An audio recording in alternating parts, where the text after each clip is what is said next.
du Seigneur Sabaoth accomplira ses merveilles.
La qualité, ce jour, notre université avait délivré 8471 diplômes, et gradués de licenciés et de doctorats en médecine, et 503 diplômes de licence de la réforme LND. Cela, Madame la Première ministre, c'est avec fierté. Nous voulons que notre université, même si le marché local, national et international, décardre compétent et compétitif.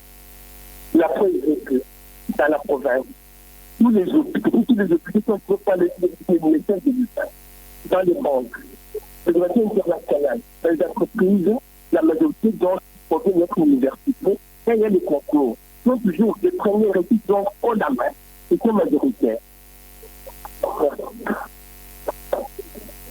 C'est du travail parce qu'au-delà donc, c'est pas le moment de compter. Les connaissances du vrai fonctionnement se sont mis un point d'honneur.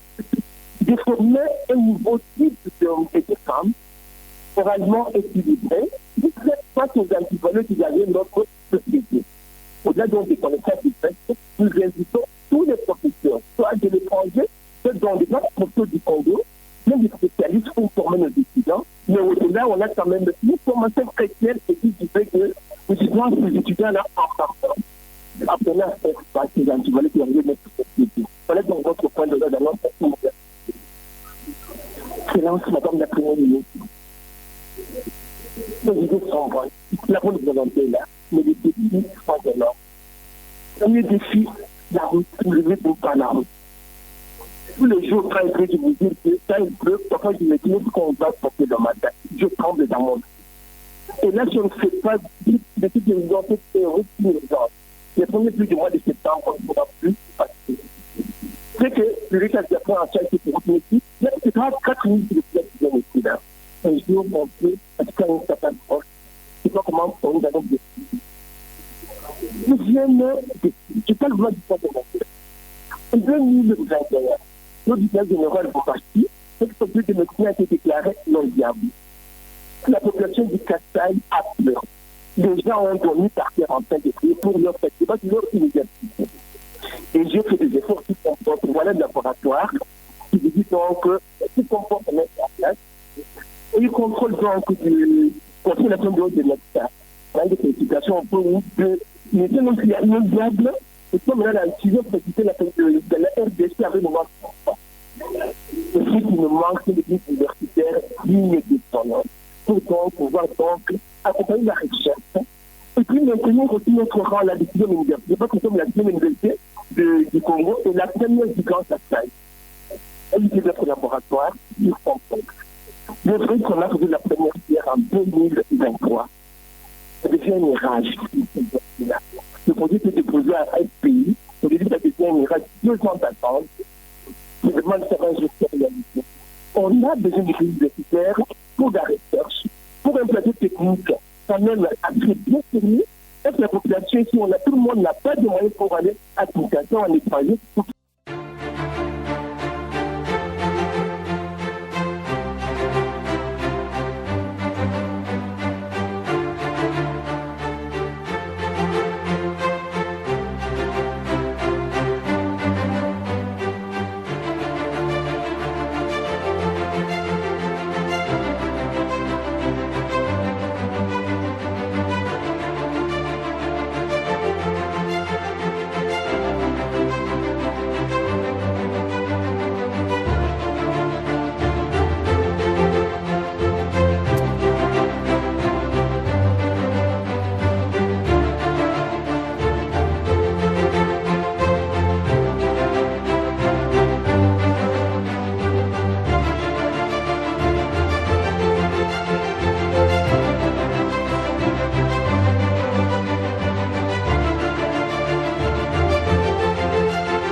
Allô? Vous m'entendez tous?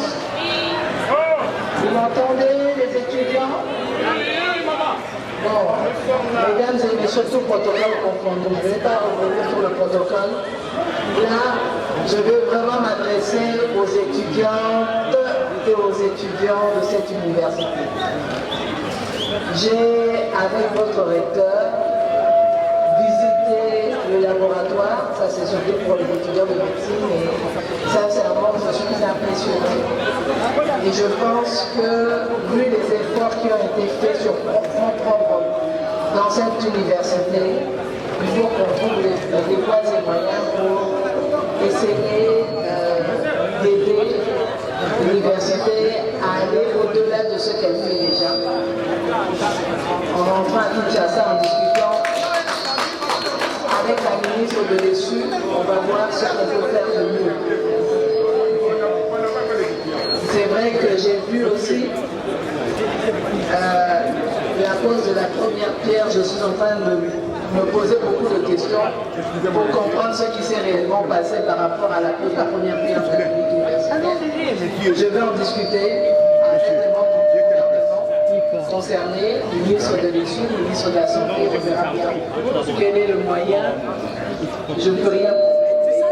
En tout cas, je vais poser des questions, voir qu'est-ce qu'on peut faire. Maintenant, j'ai remarqué aussi qu'il y avait des étudiants entrepreneurs. Et je pense que ça, c'est une bonne chose.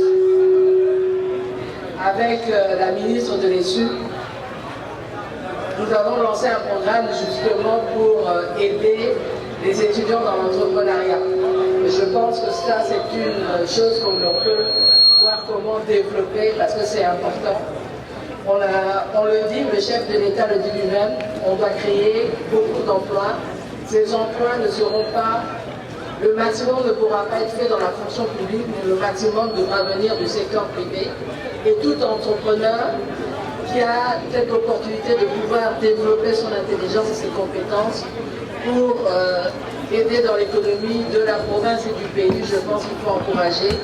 Donc, on est aujourd'hui en train de travailler pour trouver des voies et moyens à aider le développement des jeunes entrepreneurs. Pas plus tard que vendredi au Conseil des ministres, nous avons eu à adopter un certain nombre de décrets pour le développement des startups, pouvoir vraiment aider ce développement au niveau que ce soit les jeunes, que ce soit les femmes, parce que c'est là où on va développer le pays et c'est là où on va pouvoir créer le plus de richesses possible.